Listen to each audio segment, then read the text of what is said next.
नमस्कार मित्रों, आप देख रहे हैं जेनित पावे 15 चैनल। आज हम आपको सुनाने जा रहे हैं वह दिव्य कथा जो न केवल भारत भूमि में बल्कि पूरे विश्व में करोड़ों भक्तों के हृदय में आस्था का केंद्र है।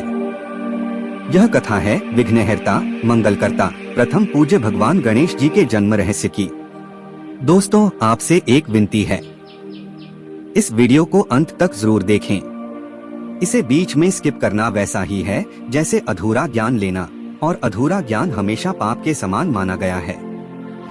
तो चलिए पूरी भक्ति और ध्यान से सुनते हैं भगवान गणेश जी का यह अद्भुत और प्रेरणादायक इतिहास।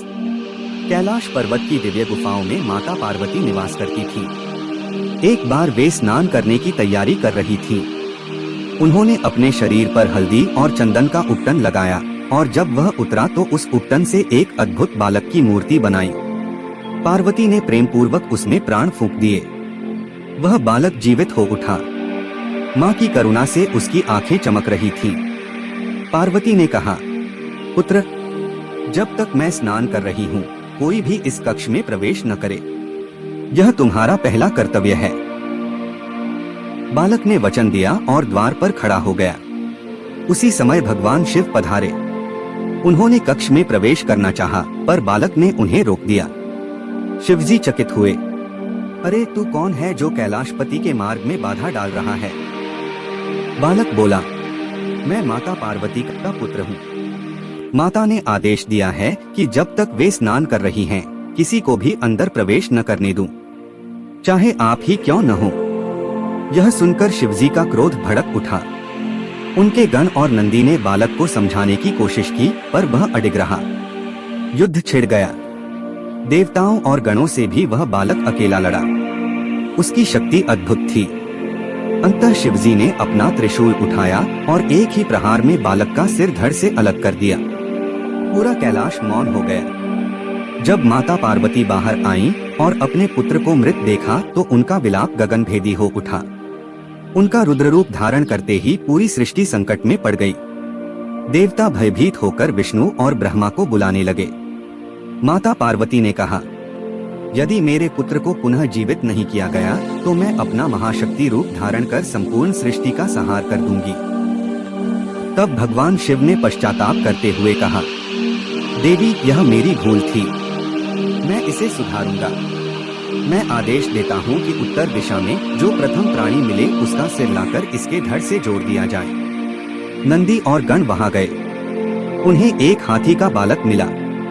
उसका सिर लाकर शिवजी ने गणेश के धड़ से जोड़ दिया। विष्णु ने प्राण प्रतिष्ठा की और इस प्रकार हुआ गणपति का पुनर्जन्म। जब गणेश जी जीवित हुए तब समस्त देवता वहां एकत्रित हुए। शिवजी ने घोषणा की, आज से यह मेरा पुत्र गणेश समस्त गणों का अधिपति होगा। इनकी पूजा सबसे पहले होगी। कोई भी यज्ञ, पूजन, व्रत, अनुष्ठान इनकी आराधना बिना सफल नहीं होगा। गणेश जी केवल प्रथम पूज्य ही नहीं बने, बल्कि उनकी बुद्धिमानी, उनका हास्य, उनकी लीला और उनके शाप वरदान की कथाएं भी उतनी ही अद्भुत हैं। आइए क्रम से सुनते हैं उनके 4 प्रसिद्ध प्रसंग। एक बार देवताओं में विवाद उठा कि ज्ञान में श्रेष्ठ कौन है, कार्तिकेय या गणेश। शिव पार्वती दोनों पुत्रों की परीक्षा लेना चाहते थे। शिवजी ने कहा, बच्चों, तुम दोनों में से जो सबसे पहले पूरे ब्रह्मांड की परिक्रमा करेगा वही श्रेष्ठ कहलाएगा। कार्तिकेय तुरंत अपने वाहन मोर पर सवार हो गए। उनका उत्साह देखते ही बनता था। वे पर्वत, नदियाँ, समुद्र और आकाश सबकी परिक्रमा करने निकल पड़े। गणेश जी ने अपनी धीमी चाल वाले मूषक को देखा और मन ही मन मुस्कुराए। वे जानते थे कि गति में वे कार्तिकेय से हार जाएंगे, लेकिन बुद्धि से। गणेश तो स्वयं विद्या और बुद्धि के देवता थे। उन्होंने सोचा, संपूर्ण ब्रह्मांड में सबसे बड़ा कौन है? माता पिता ही तो संसार के सृष्टा और पालन करता हैं। यदि मैं उनकी परिक्रमा कर लूं तो मानो पूरे ब्रह्मांड की परिक्रमा हो जाएगी। और गणेश जी ने शिव पार्वती की 3 बार परिक्रमा की। जब कार्तिकेय थककर लौटे तो वे गर्व से बोले, पिता, मैंने पूरे ब्रह्मांड की परिक्रमा कर ली। गणेश जी ने हाथ जोड़कर कहा, मैंने भी की है, परंतु मेरे लिए माता पिता ही पूरा ब्रह्मांड हैं। देवताओं ने गणेश जी की बुद्धिमानी को सराहा और उन्हें प्रथम पूज्य घोषित किया। कार्तिकेय को यह बात पहले थोड़ी चुभी, लेकिन बाद में उन्होंने भी माना कि बुद्धि का महत्व सबसे बड़ा है। भाद्रपद मास की शुक्ल चतुर्थी की रात थी। गणेश जी के भक्तों ने उन्हें मोदक और लड्डुओं का भोग लगाया। गणेश जी ने प्रसन्न होकर खूब मोदक खाए और उनका पेट गोलमटोल हो गया। उस समय चंद्रमा आकाश में चमक रहा था। गणेश जी के रूप को देखकर वह हंस पड़ा और उपहास करने लगा।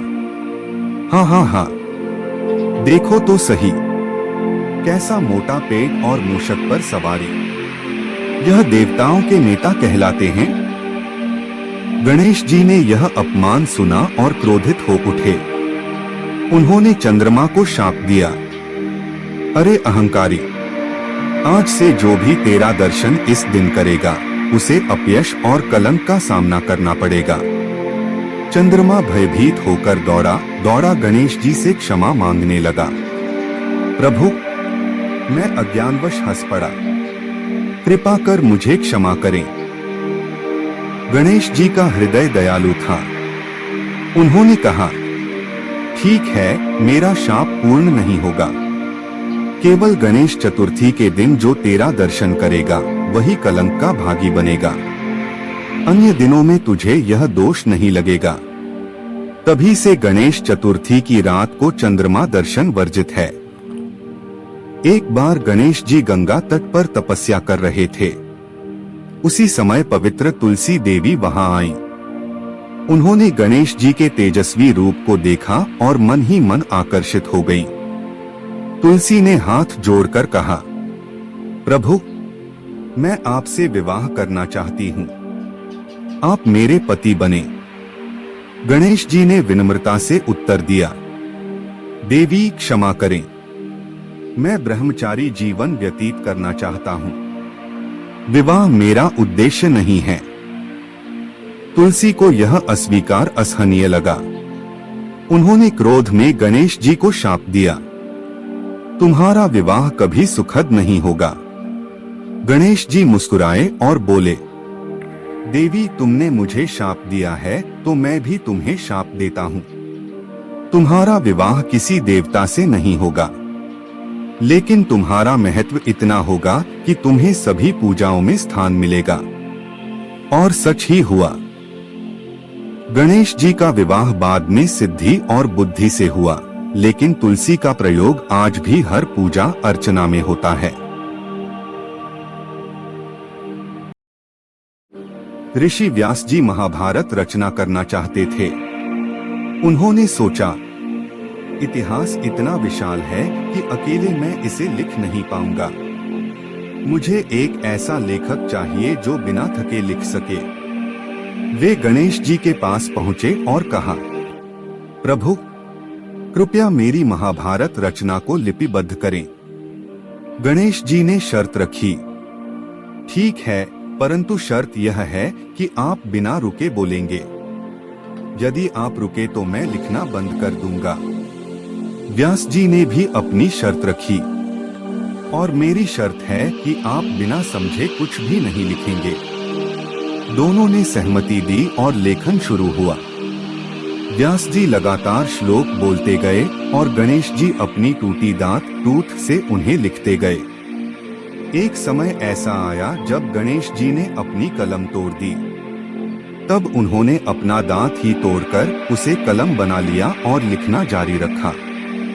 इसी कारण उन्हें एकदंत भी कहा जाता है। महाभारत का यह महान ग्रंथ गणेश जी की लेखनी से ही लिपिबद्ध हुआ। इन कथाओं से हमें यह शिक्षा मिलती है कि गणेश जी केवल शक्ति के नहीं, बल्कि बुद्धि और विवेक के देवता हैं। अहंकार करने वाले का पतन निश्चित है, जैसा कि चंद्रमा के साथ हुआ। सच्चा भक्त और साधक वही है जो तपस्या और संयम में जीवन जीता है। और सबसे बड़ी शिक्षा, कोई भी कार्य केवल बल से नहीं बल्कि बुद्धि और धैर्य से ही सफल होता है। गणेश पूजा की विधि। 1. स्नान कर शुद्ध वस्त्र पहने। 2. लाल कपड़े पर गणेश जी की मूर्ति स्थापित करें। 3. आचमन और संकल्प करें। 4. मंत्र गण गणपति नमः का जप करें।